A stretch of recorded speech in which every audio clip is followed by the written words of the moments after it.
ఎవరు అన్నా? హాయ్నా, నీకోసమే మాట్లాడుతుంది. ఏంటి, గోల ఏంటి, అమ్మాయిలు ఏంటి, ఏంటి అసలు అరుపులు ఏంటి, డాన్సులు ఏంటి? అమ్మాయిలు కాదన్నా, ఇన్ఫ్లుయెన్సర్స్ అన్న. ఇన్ఫ్లుయెన్సర్స్తో డాన్స్ సాంగ్లు వేస్తున్నాను. ఇన్ఫ్లుయెన్సా? వాళ్ళు మొత్తం ఇన్ఫ్లుయెన్సే చేస్తారు. అది కదన్నా, మరి దానివల్లే కదా మనకు వైరల్ అవుతాయి స్టెప్స్ అని. అయినా నువ్వు ఎందుకన్నా ఇక్కడ అంత గట్టిగా అరుస్తున్నావు? ఏంటి ఒక్క నిమిషం రా అన్న, నీతో. నీకు రెంట్కి ఎందుకు ఇచ్చాను సార్? డీసెంట్గా ఏమన్నా పద్ధతిగా కూర్చుంటామని, ఏదో వర్క్ చేసుకుంటామని. ఇక్కడ అమ్మాయిలతో స్టెప్పులు ఎన్ని కాదు, ఒకసారి నేను చెప్పేది ఎందుకు అరుస్తావు? ఒక్క నిమిషం చెప్తా. నువ్వు రా అన్న, అందరూ వింటారు. కూర్చోన్నా, కొంచెం వాటర్ తాగుతావు? రే వాటర్ పట్టరా, కూల్ డ్రింక్, ఆ చిప్స్, ఆ టీ కూడా పెట్టు అన్న. ఏమైనా తాగుతావా? అన్నీ చెప్పేసావు కదా. సారీ అన్న. అరే పట్టుకొచ్చు. వాటర్ కాఫీ ప్లీజ్, నువ్వు సీరియస్ అవ్వకన్నా. ఏంటి గోల ఏంటి? అమ్మాయిలతో గంతులు డాన్సులు ఏది ఆఫీసా? నువ్వు రెంట్కి ఎందుకు ఇచ్చాను అనుకుంటున్నావు? నువ్వు చక్కగా రాసుకుంటావు, ఏదో డిస్కషన్ అనుకుంటున్నావు. ఈ గోల ఎవరో అసలు నిద్రపోవట్లేదు మాకు. ఏంటన్నా, నేను ఏదో డాన్స్ వేస్తే నువ్వు అడిగినందుకు వచ్చినట్టు లేదు. ఏదో నువ్వు వాళ్ళతో వేయలేకపోతున్నాను ఫీల్ అవుతున్నట్టుంది. అబ్బా చా, నువ్వు డాన్స్ ఏదో వేసాము వెయిటింగ్, ఉక్క బొక్క. ఏమన్నా అల్లు అర్జున్ అయితే డాన్స్ అంటే వెయిట్ చేస్తాం. నువ్వు అల్లు అర్జున్ వైరల్ అవ్వాలన్నా, అదే ట్రై చేయాలి. చుట్టుపక్కల వాళ్ళు చెప్తారు అన్న సత్య తోపు డాన్స్ అని నమ్మకం ఎప్పుడు అంతా అబద్ధం. నేనే నమ్మలేదన్నా, ఏదో ట్రై చేశాను. Dialogue emotion. ఏదో కాలేజ్ లో మిస్టర్ సిఎస్సి ఏదో మిస్టర్ కాలేజ్ అవార్డులు వచ్చాయి డాన్స్ కే వచ్చాయి. ఏం కాలేజ్ ఏంటో మహారాజా. నువ్వు కూడా డాన్స్ అయితే నువ్వు బాగా యాక్ట్ చేస్తావు, మంచి పవర్ఫుల్ డైలాగ్ చెప్తావు, ఎమోషన్ ఫన్ అంటే ఒప్పుకుంటావు. నువ్వు డాన్స్ మేము చూడాలి, ఉక్క బొక్క ఏం కాదు. ఇంత వర్షంగా మాట్లాడుతున్నావు కాదు. ఇంత ఏ సినిమా ఇది? ఇది జీబ్రా అని. జీబ్రా November 22 వస్తుంది. యానిమల్స్ మీద కూడా సినిమాలు తీస్తున్నారా? చూడు, ఇది జీబ్రా అంటే మారిపోయిందా? ఇదేనా? ఇదే నల్ల చారలు తెల్ల చారలు, ఇదే జీబ్రా. ఓ పిల్లల సినిమా అంటే యానిమల్స్ మీద జూ కాదన్నా, బ్లాక్ మనీ వైట్ మనీ అనే కాన్సెప్ట్ మీద జీబ్రా అని పేరు పెట్టారు సినిమాకి. పిల్లల సినిమా, యానిమల్ సినిమా.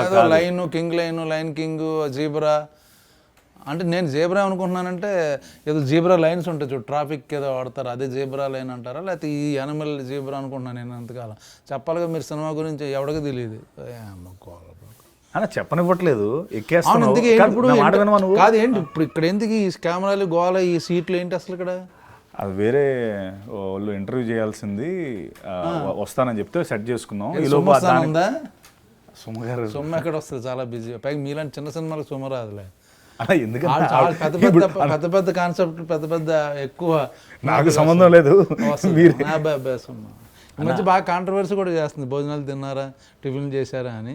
ఇంకా కథ కాస్త ఇక నుంచి ఏమైనా చేస్తే ఓకే. ఇంకా అన్న, నేనేం చెప్తున్నా అంటే జీబ్రా అదే అన్నాను. చెప్పేది జీబ్రా అంటే యానిమల్, అంతే కదా?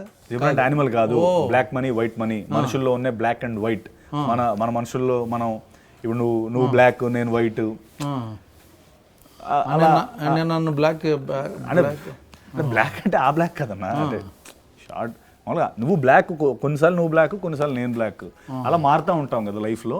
ఆ కాన్సెప్ట్ మీద డైరెక్టర్ అనుకుని పెట్టాడు ఈశ్వర్ కార్తిక్. ఇంటర్వ్యూ అంటే టీం మొత్తం ఉండాలి, నువ్వు అక్కడే ఉన్నావు. ఎవరెవరు ఉన్నారు ఈ సినిమాలో? ఒక్కడవేనా నువ్వు? నువ్వే బ్లాక్, నువ్వే వైట్? కాదన్నా, ధనంజయ్ ఉన్నాడు కన్నడ నుంచి. ఓ కన్నడ హీరో? అవును, కన్నడ హీరో ధనంజయ్. బొక్కొస్తాడా? ఎందుకు వచ్చాడు? నిన్నటి వరకు ఇక్కడే ఉన్నాడు, ఈ రోజే వెళ్ళాడు, రేపు మళ్ళీ వచ్చేస్తాడు. మొన్నంతా ఇంటర్వ్యూస్ చేశాడు తను కూడా. తర్వాత సత్యరాజ్ గారు ఉన్నారు.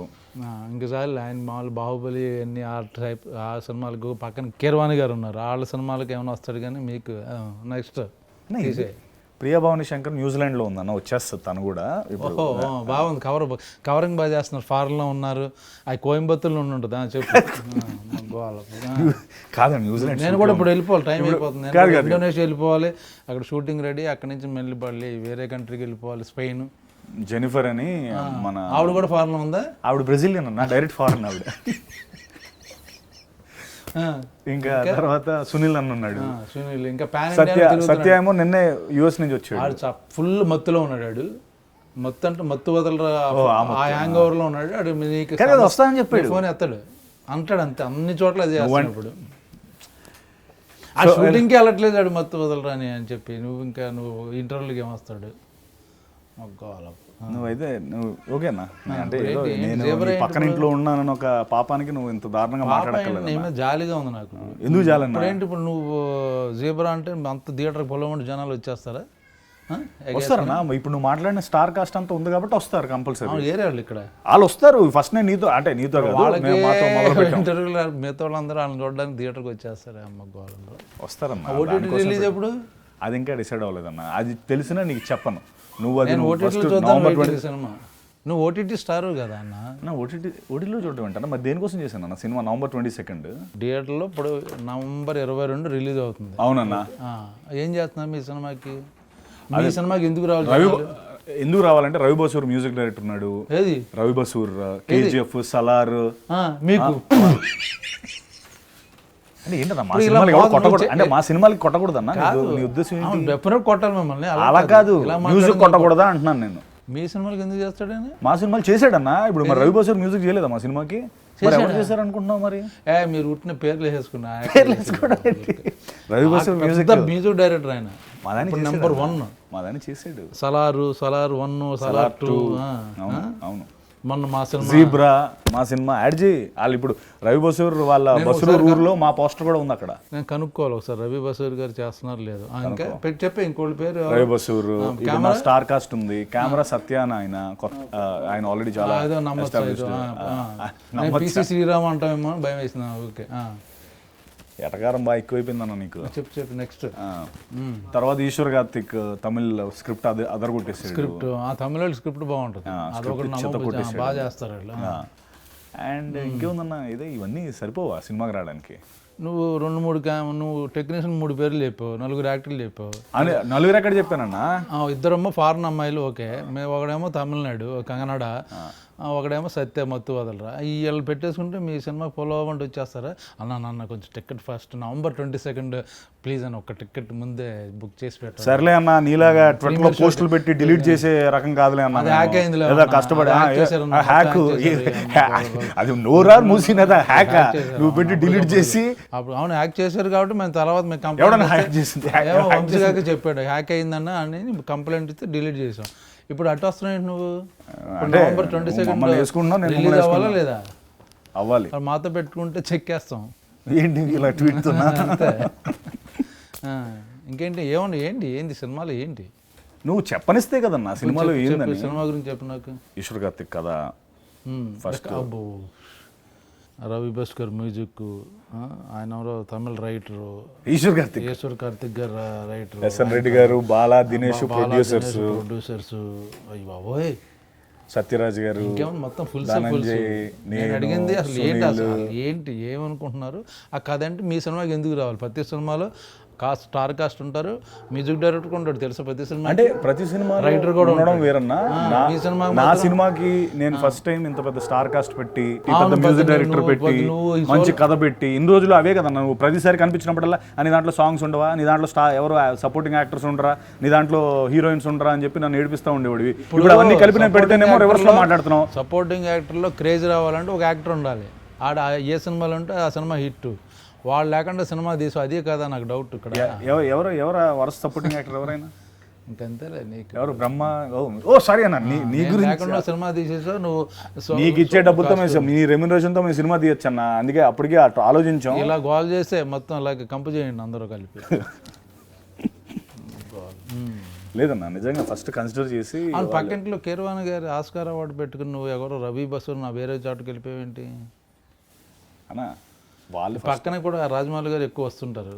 వాళ్ళని అడిగి ఏమన్నా లైన్లో కొంచెం హెల్ప్ చేయండి, 2-3 సీన్లు చెప్పండి అని అడగచ్చు కదా. అంటే నేను చూసినప్పుడల్లా లోపలికి వెళ్ళిపోతున్నారన్నా. అవును, నీ గురించి వచ్చి సత్యాన్ని తొంగి చూసి ఏ సినిమా చేస్తున్నావు కొంచెం వర్క్ చేసి పెట్టినా అని అడుగుతారు కదా. అంటే అలా కాదు, నేను అలా ఏం పిలుస్తాంలే అని నేను పిలవలేదు. లేకపోతే పిలిచేసేవాడు. ఆబ్వియస్లీ పిలుస్తాం కదన్నా. అవును. సో అందుకే నంది పెట్టుకున్నాను నాన్న. అదే అడగపోతున్నా. ఆస్కార్కి నేను నందికి కాంపిటీషన్. అదే వాళ్ళందరూ ముందే నేను రాకముందే ఇవన్నీ అయిపోయి, అందుకని నాకు లాస్ట్లో ఎవరినో పెట్టండి తీసేసి నన్ను పెట్టారా? లేదు, ఫస్ట్ టైం నా దగ్గరికి వచ్చింది కదా. ఫస్ట్ టైం జనరల్గా మా దగ్గరికి వచ్చే కథలన్నీ ఫిల్టర్ అయిపోతాయి కదన్నా. అసలు మంచి కథ రావడమే చాలా అరుదుగా వస్తాయి కదా. సో నాకు ఫస్ట్ టైం ఈ కథ వచ్చింది అండ్ వెంటనే క్యాప్చర్ చేశాను. ఇప్పుడు కథ ఏంటి నాకు చెప్పట్లేదు, బ్లాక్ అన్నో వైట్ అన్నో, బ్లాక్ మనీ గురించి అన్న ఒక చిన్న ఒక అంటే నేను ఒక సినిమాలో ఒక బ్యాంకర్ అన్న, కామన్ మ్యాన్ బ్యాంకర్ని. లక్కీ భాస్కర్ లాగా అదొకటే 2 సినిమాల్లో ఒక కామన్ ఫ్యాక్టర్. కామన్ మ్యాన్ అన్నది ఒకటే common factor, bank common man. మిగతా అంతా మన సినిమా ఒక చిన్న ట్రాన్సాక్షన్ ముందు రిలీజ్ చేయొచ్చు కదా. ట్రై చేసామన్నా, ఆ టైంకి డేట్లో కుదరలేదు, అందుకని ఇప్పుడు వస్తున్నాం. కానీ సంబంధం లేదు, ఆ ఒక్క కాన్సెప్టే సంబంధం, మిగతా అంతా సినిమా మంది వేరు వాళ్ళది వేరు. ఇప్పుడు ధనంజయ్ వరల్డ్ ఏమో కంప్లీట్లీ గ్యాంగ్స్టర్ వరల్డ్. ఈ వరల్డ్ 2 వరల్డ్స్ కలెక్ట్. అచ్చా, ఇప్పుడు అన్ని వరల్డ్ 1 by 1 సిరీస్ తీస్తున్నారా? ఈ వరల్డ్ ఆ world part 1 part 2 universal world అదా ఏంటిది చెప్పు. అంటే వరల్డ్ అంటే పార్ట్ 2 పార్ట్ 3 అన్న. నాకు తెలియదు ఈ మధ్య అన్ని. అంటే నువ్వు సలార్లో ఉన్నావు కాబట్టి నీకు ఏంటన్నా నీ పేరేంటన్నా సలార్లో? నీకెందుకు చెప్పన్నా, వద్దులే. ఆ సినిమాలు ఈ సినిమాలు వేరు, దాని గురించి డిస్కషన్ నెక్స్ట్. అడుగుతున్నాను మామూలుగా. నీ ఆ వరల్డ్ కాదులే అన్న, ఇది అంటే మా వరల్డ్లో ఈ ఒక్క వరల్డ్లో ఒక 3 వరల్డ్స్ ఉంటాయి. ఆ వరల్డ్స్ అన్ని కనెక్ట్ అయ్యి మేము ఎలా సాల్వ్ చేస్తాం ఇష్యూని, ఆ ట్రాన్సాక్షన్ ఎర్రర్ వల్ల నా లైఫ్ అప్సైడ్ డౌన్ అయ్యి కామెడీ, నేను సత్య కామెడీ చేసుకుంటూ హైస్ట్లు కాన్లు ఏదో ట్రై చేశాను అన్న. నువ్వు comedy? Yeah, baby steps. Very good comedy. This is comedy. Okay. So ఏదో చిన్న ఫుల్ ఫన్ ఉంటుంది నాది సత్యాది.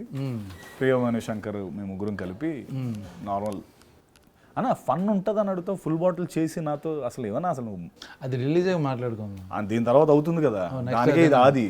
అదే మొత్తం అంత పెద్ద క్యారెక్టర్ నువ్వు ఉంటేనే మేము చేస్తామని పెట్టుకుంటే ఇదన్నా నువ్వు నన్ను రోస్ట్ చేసే పద్ధతి. ఇప్పుడు నవంబర్ 22 నవంబర్ 22 జీబ్రా అంటే సాలార్జంగ్ మ్యూజియంకి వెళ్ళి మేము జీబ్రా చూడాలి. సాలార్జంగ్ మ్యూజియం కాదు, నేను మొన్న కెన్యా వెళ్ళి జూలాజికల్ పార్క్. సాలార్జంగ్ మ్యూజియంలో జీబ్రా ఎందుకు ఉంటుంది అన్న? ఫోటో ఉంటుంది కదా, ఫోటో చూసి ఫోటో కోసం అక్కడికి వెళ్తావా? వేసావు, దొరికేవలే కానీ అది ఫుల్ టెస్ట్ చేస్తున్నాను సెన్సెస్లో ఉన్నావా లేదా అని. సో అదన్నా, సో నువ్వేనా నాకు కొంచెం ఏం చేయాలి, ఇంటర్వ్యూ చేసి సపోర్ట్ చేస్తే తక్కువేం కాదు. మాకు ఇక్కడ పుష్పకే అడుగుతున్నారు నన్ను, కుదరట్లేదు ప్రమోషన్లకి. నేను నీకు జీబ్రాకి వచ్చి నీకు ఇంటర్వ్యూలు, పైగా నువ్వు అక్కడే ఎవరు ఈ కాస్ట్ అంటే ఎక్కడెక్కడో ఉన్నారు. నీ ప్రమోషన్ నీ యాక్టర్లే రావట్లేదు, హీరోయిన్లే రావట్లేదు, మళ్ళీ నేను ఇంటర్వ్యూ అన్నా రావట్లేదు కాదు, వస్తున్నారు. నేను మొదట స్టార్ట్ చేసి నీతో నేను ఆపేలేదు. ఫస్ట్ మంది స్టార్ట్ అయితే అందరూ ఆటోమేటిక్గా జాయిన్ అయిపోతారు అనేది పాయింట్. అంటే వాళ్ళు ఉంటేనే చేస్తావు నువ్వు డెఫినెట్లీ. నీకు అంటే ఫాద్ ఫాజులు బన్నీ నీకు రేంజ్ అంతే. పక్కన పెద్ద ఎలా ఉందన్న ఎక్స్పీరియన్స్? పుష్ప 2 అయినా చెప్పొచ్చు కదా, లీక్స్, బ్రహ్మాజీ లీక్స్. ఇప్పుడు మొత్తం అదే వేస్తారు తప్పించి లేరు. మాది ఏదో కొంచెం మాది పుత్తి చినిగిపోద్ది అంతే. అంతేనా? కుత్త చింపి పారదొబ్బుతాం ఇంతేమో, ఇదే కుత్త చింపి పారదొబ్బుతాం. ఇదే ప్రభాస్ ఎలా చెప్తాడు సలార్లో? ప్రభాస్ అయితే కుత్త చింపి పారదొబ్బుతాం. ఎన్టీఆర్ అలా చెప్తాడు. ఎందుకు అవన్నీ నేను అడగచ్చు కదా. ఎన్టీఆర్ అలా చెప్తాడు చెప్పు. ఎలా చెప్తాను తారకాన్ని అడగాలి. నువ్వు ఎలా చెప్తావు అంటే నేను చెప్తాను కానీ అతని ఎమోషన్ ఎలా ఉంటుంది తారక్ది. కొత్త చింపి పారదొబ్బుతాం. ఇంకా ఏంటిది చెప్పాను, అంతే వచ్చి నాకు. వదిలే, ఎక్కువ అడిగితే దొరికిపోతాం అందుకే ఎందుకు వచ్చింది. ఓకే. ఇప్పుడు మొన్న అదేంటి మన రామ్ చరణ్ స్టిల్ వచ్చింది, ఇలా కూర్చుని. అవును, అలా ఫీల్ అవుతున్నావు నువ్వు అలా కూర్చుని కలజోడి ముందు కలజోడి, లేదా ప్రభాస్ అనుకుంటున్నావా? అంటే అనుకునే హక్కు కూడా లేదన్నా. అనుకోవడం వేరు, నా ముందు చూపించడం వేరు. చూపించుకో ఎప్పుడు అలాగా. ఏంటి ఇప్పుడు సినిమా పేరు జీబ్రా. అది ఆ యాటిట్యూడ్లో ఉంటే కరెక్ట్. ఏంటి ఫీల్ అవుతున్నావా? లైట్గా ఫీల్ అవ్వకు, చాలా దరిద్రంగా ఉంది. మామూలు క్యాజువల్ కూర్చో. ఇప్పుడు ఏంటి రవి బసూరు సలారు మ్యూజిక్ డైరెక్టర్ పెట్టుకుని మాస్ హీరో అయిపోదాం అనుకుంటున్నావా? మర్చిపోయి ఆయన మాస్ హీరోకి బ్యాక్గ్రౌండ్ చేస్తుంటాడు కదా. నువ్వు నీకు కూడా చిన్నగా కొంచెం చిన్నగా ఏంటి కొంచెం ఎలా ఎదగాలి కదన్నా. నువ్వు సింధూరం చేసినప్పుడు లేదా నీకు? మరి ఏమైంది ఇప్పుడు? అవుతాయండి. అరే ఎంత ఎంజాయ్ చేస్తున్నావు బా. ఓహో, కాదన్నా ఏదో నీ గురించి కాదన్నా, నాకు మామూలుగా ఏదో నవ్వు వచ్చి. ఇప్పుడు జీబ్రా అవునాయి. అంతకుముందు ఏం చేసావు? దీని ముందు చెప్పు లిస్ట్. హలో, నేను నీ గురించి నవ్వలే. ఎవరి గురించి ఇప్పుడు అదే అన్న నీ మీద నువ్వు జోకేసుకున్నావు, నేను నవ్వితేమో నాకు రివర్స్లో నన్ను వేసుకున్నావు. నెక్స్ట్ మన పాత ఏంటి? సో ఇప్పుడు దీంతో నువ్వు సెటిల్ అయిపోతావు. మంచి సినిమా చేశాను జీబ్రా, బ్రహ్మాండం సపోర్టింగ్ కాస్ట్ ఉంది. ఎస్ అన్న, బ్రహ్మాండం కథ ఉంది, అంటే కాదన్న డైరెక్టర్ ఉన్నారు కాబట్టి ఈ సినిమా చాలా హెల్ప్ అవుద్దని అనుకుంటున్నావు. నేను నిజంగా దేవుని ప్రార్థిస్తున్నాను నీ సినిమా సూపర్ డూపర్ హిట్ అవ్వాలి. ఎందుకంటే తల్లి నాకు కరెంట్ బిల్ కట్టట్లేదు 4 నెలల నుంచి. ఈ సినిమాతో నువ్వు నాకు 2 నెలల నుంచి రెంటో కట్టట్లేదు. ఈ సినిమా తర్వాత నువ్వు మొత్తాన్ని ప్రాపర్గా కడతామని అనుకుంటున్నాను. సరే వెళ్ళొస్తాను, నువ్వు మళ్ళీ అమ్మ గోల్ ఇంటర్వ్యూ తొక్కలేదు కూడా. నేను మీ జేబ్రా కూడా ఇంటర్వ్యూ చేస్తే నా పరువేంగా నెక్స్ట్ డిసెంబర్ 5th మా సినిమా ఉంది. ఏంటి అనుకుంటున్నావు? అంటే అప్పటి వరకు ఉంచుకోండి థియేటర్లో, లేకపోతే పుష్ప తగ్గేదేలే. 2 అన్న మర్చిపోయావు. పుష్ప తగ్గేదేలే అన్న. కాదు ఒక్క నిమిషం, కాదు అన్న గెడ్డం లేదు మళ్ళీ తగ్గేదేలే అంట. ఇంటర్వ్యూ అయిపోయింది. ఎడిట్ చేసి వేసేయండి రా ఈయన తెలియకుండా. ఓకే.